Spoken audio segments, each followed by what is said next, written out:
आप देख रहे हैं GK job exam YouTube channel. तो चलिए शुरू करते हैं आज का सेशन को। लेकिन उससे पहले अगर आप चैनल पर पहली बार आए तो मैं आपको पहले ही बता देना चाहता हूं कि डेली के वीडियो का जो पीडीएफ होता है आपको फ्री में दिया जाता है। तो चलिए शुरू करते हैं आज का सेशन को।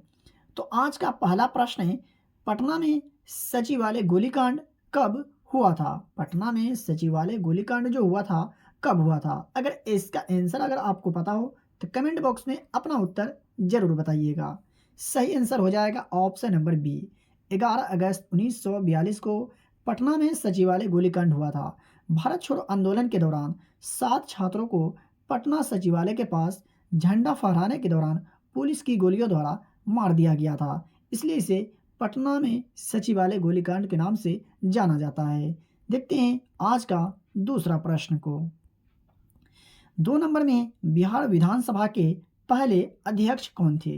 बिहार विधानसभा के पहले अध्यक्ष कौन थे? सही आंसर हो जाएगा option number A, Ramdayalu Singh Bihar विधानसभा के पहले अध्यक्ष थे। एक ये भी प्रश्न पूछा जाता है कि बिहार विधानसभा में कुल सीटों की संख्या कितनी है? तो 243। बात करें 3 नंबर प्रश्न का, तो बर्मिंघम किसके लिए प्रसिद्ध है? जी हाँ, बर्मिंघम जो शहर है निम्नलिखित में से कौन सा उद्योग के लिए फेमस है? सही आंसर हो जाएगा ऑप्शन नंबर बी, लौह एवं इस्पात उद्योग के लिए बर्मिंघम शहर जो है ये प्रसिद्ध है। और ये कौन सा देश में है? तो इंग्लैंड में। ये भी आप याद रखते हुए चलिए। बात करें आज का 4 नंबर प्रश्न का, तो धुआंधार जलप्रपात किस नदी पर स्थित है? धुआंधार जलप्रपात किस नदी पर स्थित है? सही उत्तर हो जाएगा नर्मदा नदी। जी हाँ, धुआंधार जलप्रपात जो है कौन सी नदी पर स्थित है? नर्मदा नदी पर। और नर्मदा नदी का उद्गम स्थल जो है अमरकंटक है। 5 नंबर में डेल्टा की आकृति डैश आकार की होती है? डेल्टा की जो आकृति होती है निम्नलिखित में से कौन सा आकार की होती है? सही उत्तर हो जाएगा ऑप्शन नंबर ए, त्रिभुजाकार आकार की होती है डेल्टा की आकृति। 6 नंबर में सागरमाथा किसका नेपाली नाम है? जी हाँ, सागरमाथा जो है किसका नेपाली नाम है? या आपसे प्रश्न ऐसे भी पूछा जा सकता है कि नेपाल में सागरमाथा के नाम से किसे जाना जाता है? सही आंसर हो जाएगा ऑप्शन नंबर ए, माउंट एवरेस्ट को सागरमाथा के नाम से जाना जाता है नेपाल में। माउंट एवरेस्ट दक्षिणी एशिया का महान हिमालय है। 7 नंबर में छोटा नागपुर पठार को भारत का डैश कहा जाता है? छोटा नागपुर पठार को भारत का क्या कहा जाता है? सही उत्तर हो जाएगा ऑप्शन नंबर सी, भारत का रूर कहा जाता है छोटा नागपुर पठार को। तो ये आप याद रखते हुए चलिए। तो प्रिय विद्यार्थीगण, आप यहाँ तक आ गए और अभी तक अगर आप वीडियो को लाइक नहीं किए तो प्लीज़ वीडियो को लाइक कर दें। चैनल पर पहली बार आए या हमारा वीडियो आप तक पहली बार पहुँचा है तो चैनल को सब्सक्राइब करके बेल आइकन को प्रेस कर लीजिए, क्योंकि यहाँ आपको काफ़ी महत्वपूर्ण प्रश्न बताए जाते हैं, पढ़ाए जाते हैं और यहाँ से प्रश्न आपको अपने एग्जाम में देखने को जरूर मिलेंगे। 8 नंबर में शेवरोय पहाड़ियाँ किस राज्य में स्थित है? शेवरोय पहाड़ियाँ जो है निम्नलिखित में से कौन से राज्य में स्थित है? सही आंसर हो जाएगा ऑप्शन नंबर डी, तमिलनाडु राज्य में स्थित है शेवरोय पहाड़ियाँ। सेलम नगर के समीप स्थित एक पहाड़ समूह है शेवरोय पहाड़ियाँ। आई होप कि आपको समझ में आ गया होगा। 9 नंबर में वायुमंडल की किस परत में मौसम की स्थिति बदलती है? वायुमंडल के किस परत में मौसम की स्थिति बदलती है? सही उत्तर हो जाएगा ऑप्शन नंबर ए, क्षोभ मंडल में मौसम की स्थिति बदलती है। क्षोभ मंडल पृथ्वी के वायुमंडल की सबसे निचली परत है। 10 नंबर में है डैश जीव मंडल में ऊर्जा का मुख्य स्रोत है? डैश जीव मंडल में ऊर्जा का मुख्य स्रोत है निम्नलिखित में से क्या? सही उत्तर हो जाएगा ऑप्शन नंबर सी, सूर्य प्रकाश जो है जीव मंडल में ऊर्जा का मुख्य स्रोत है।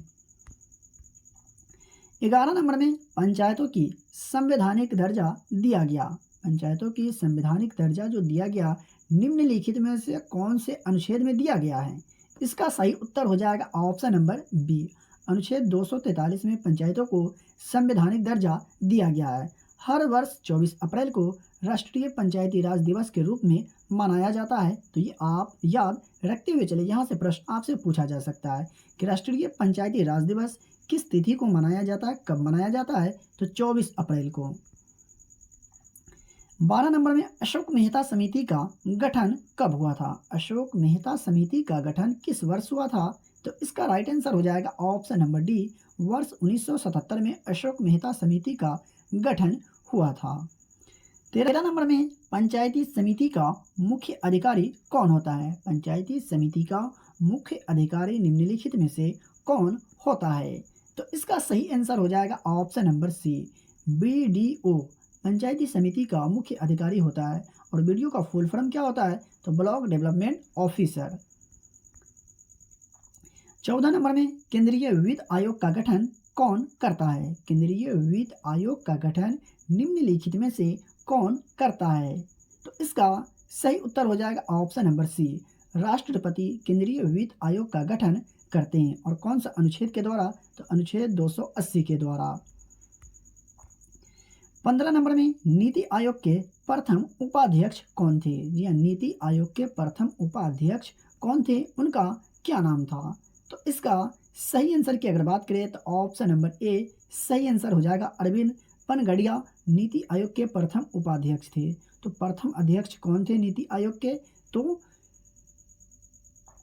नरेंद्र मोदी नीति आयोग के प्रथम अध्यक्ष थे। और वहीं बात करें सीईओ का, तो नीति आयोग के प्रथम सीईओ कौन थे? तो सिंधु श्री खुल्लर नीति आयोग के प्रथम सीईओ थे।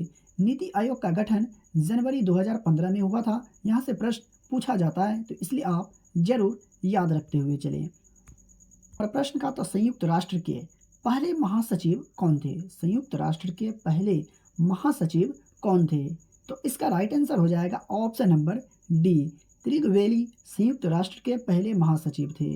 और संयुक्त राष्ट्र का स्थापना कब हुआ था? तो वर्ष 1945 में।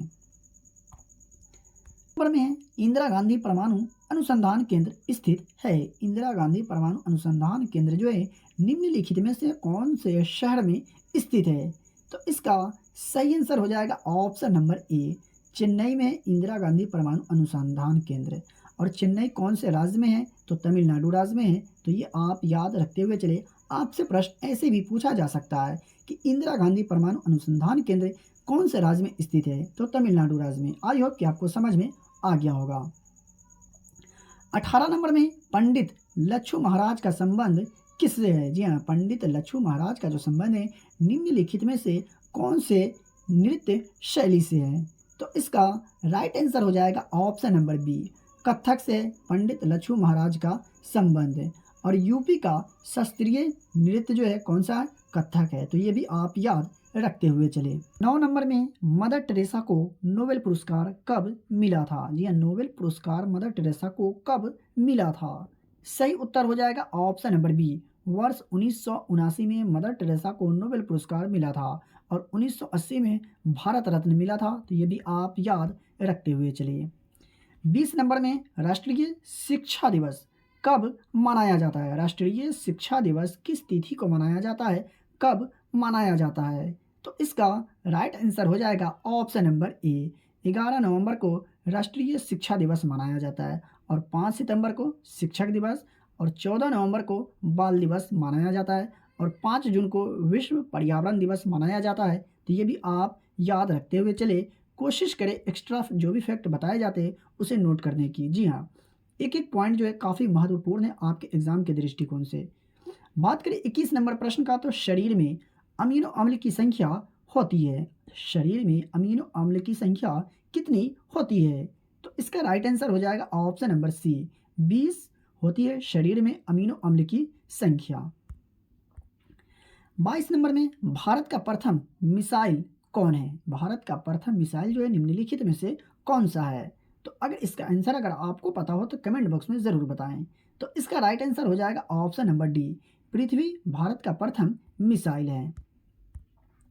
23 नंबर में मानव सौंदर्य के अध्ययन क्या कहलाता है? मानव सौंदर्य का अध्ययन जो है निम्नलिखित में से क्या कहलाता है? तो इसका राइट आंसर हो जाएगा ऑप्शन नंबर सी, केलोलॉजी कहलाता है मानव सौंदर्य के अध्ययन।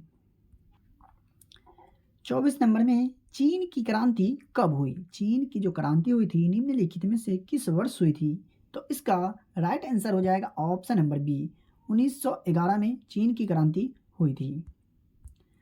25 नंबर प्रश्न में मानव जनित पर्यावरण प्रदूषण कहलाता है। मानव जनित पर्यावरण प्रदूषण जो है निम्नलिखित में से क्या कहलाता है? तो इसका सही आंसर हो जाएगा ऑप्शन नंबर बी, पर जैविक कहलाता है मानव जनित पर्यावरण प्रदूषण। 26 नंबर में वेबर प्रति सेकंड डैश के बराबर है। वेबर प्रति सेकंड डैश के बराबर है, यानी निम्नलिखित में से किसके बराबर है? तो इसका राइट आंसर हो जाएगा ऑप्शन नंबर बी, वोल्ट के बराबर है वेबर प्रति सेकंड। 27 नंबर प्रश्न है संवेग का एसआई मात्रक क्या है? संवेग का एसआई मात्रक निम्नलिखित में से क्या है? तो इसका राइट आंसर हो जाएगा option number D, kilogram metre पर सेकंड जो है संवेग का एसआई मात्रक है। 28 नंबर में किस पीएच मान पर दांत सड़ने लगते हैं? जी हाँ, किस पीएच मान पर दांत जो है सड़ने लगते हैं? तो इसका राइट आंसर होगा ऑप्शन नंबर सी, 5.5 के पीएच मान पर दांत जो है सड़। 29 नंबर में कौन सा फोलिक अम्ल का दूसरा नाम है? जी हाँ, कौन सा फोलिक अम्ल का दूसरा नाम है? तो इसका राइट आंसर हो जाएगा ऑप्शन नंबर बी, टेरोइल ग्लूटामिक अम्ल का दूसरा नाम है फोलिक अम्ल। या फोलिक अम्ल किसका दूसरा नाम है? तो टेरोइल ग्लूटामिक अम्ल का। आई होप कि आपको समझ में आ गया होगा। बात करें 30 नंबर प्रश्न का, तो इनमें से कौन सी गैस चूने के पानी को दुधिया करती है? जी इनमें से कौन सी गैस जो है चूने के पानी को दुधिया करती है? तो इसका राइट आंसर हो जाएगा option number D, carbon dioxide जो है चूने के पानी को दुधिया करती है। 31 नंबर में निम्नलिखित में से कौन सा एक एल्डिहाइड है? जी हाँ, निम्नलिखित में से कौन सा एक एल्डिहाइड है? तो इसका राइट आंसर होगा ऑप्शन नंबर ए, प्रोपनॉल जो है एल्डिहाइड है।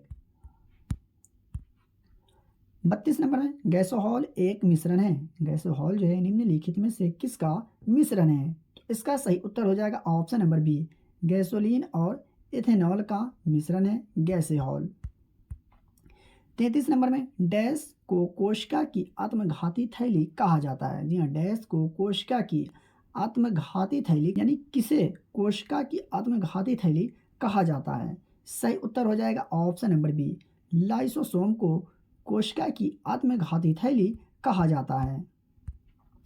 34 नंबर में किस जंतु के एक से अधिक हृदय होते हैं? या निम्नलिखित में से कौन से जंतु को एक से अधिक हृदय होते हैं? तो इसका सही उत्तर की अगर बात करें तो ऑप्शन नंबर सी सही उत्तर हो जाएगा। ऑक्टोपस को एक से अधिक हृदय होते हैं। तो कितने हृदय होते हैं? 3। तो ये भी आप याद रखते हुए चलिए। 35 नंबर में कौन जगत कवक से संबंधित नहीं है? निम्नलिखित में से कौन जो है जगत कवक से संबंधित नहीं है? तो इसका राइट आंसर हो जाएगा ऑप्शन नंबर बी, यूग्लिना जो है जगत कवक से संबंधित नहीं है बल्कि किंगडम। 36 नंबर प्रश्न है निम्नलिखित में से किस जीव में सफेद रक्त होता है? जी हाँ, निम्नलिखित में से कौन सा जीव में सफेद रक्त होता है, यानी सफेद खून होता है? तो इसका सही उत्तर की अगर बात करें तो ऑप्शन नंबर बी सही उत्तर हो जाएगा। तिलचट्टा में जो है सफेद रक्त होता है। 37 नंबर में बादाम किस विटामिन से भरपूर होते हैं? जी हाँ, बादाम जो है किस विटामिन से भरपूर होते हैं? तो इसका सही आंसर हो जाएगा option number C, vitamin E से भरपूर होते हैं बादाम। आपको मूंगफली भी। 38 नंबर में सर्वाधिक ऊर्जा देने वाला खाद्य समूह है? जी हाँ, सर्वाधिक ऊर्जा देने वाला जो खाद्य समूह है निम्नलिखित में से कौन सा है? तो इसका राइट आंसर हो जाएगा ऑप्शन नंबर बी, वसा जो है सर्वाधिक ऊर्जा देने वाला एक खाद्य समूह है। 39 नंबर में मानव नेत्र में किस प्रकार का लेंस पाया जाता है? जी हाँ, मानव नेत्र में कौन से प्रकार का लेंस, यानी किस प्रकार का लेंस पाया जाता है? तो इसका राइट आंसर हो जाएगा ऑप्शन नंबर बी, उत्तल लेंस पाया जाता है मानव नेत्र में। 40 नंबर प्रश्न में निम्न में से कौन एक स्टोरेज रूट जड़ नहीं है? जी हाँ, निम्नलिखित में से कौन एक स्टोरेज रूट यानी कि जड़ नहीं है? तो इसका सही उत्तर हो जाएगा ऑप्शन नंबर बी, श्वास जड़ जो है एक स्टोरेज रूट यानी भंडारण जड़ नहीं है। तो आई होप कि आपको समझ में आ गया होगा। तो आज का क्लास का वीडियो आपको कैसा लगा कमेंट करके ज़रूर बताइएगा। अभी तक अगर आप वीडियो को लाइक नहीं किए तो वीडियो को लाइक कर दें। चैनल पर पहली बार आएँ तो चैनल को सब्सक्राइब करके बेल आइकन को प्रेस करें और ज़्यादा से ज़्यादा इस वीडियो को अपने दोस्तों और रिलेटिव में भी शेयर ज़रूर करें। पीडीएफ अगर लेना चाहते हैं तो वीडियो के डिस्क्रिप्शन में दिए गए टेलीग्राम चैनल लिंक को ज्वाइन करें और डेली के वीडियो का फ्री में पीडीएफ प्राप्त करें। तो चलिए मिलते हैं फिर से एक नई वीडियो में।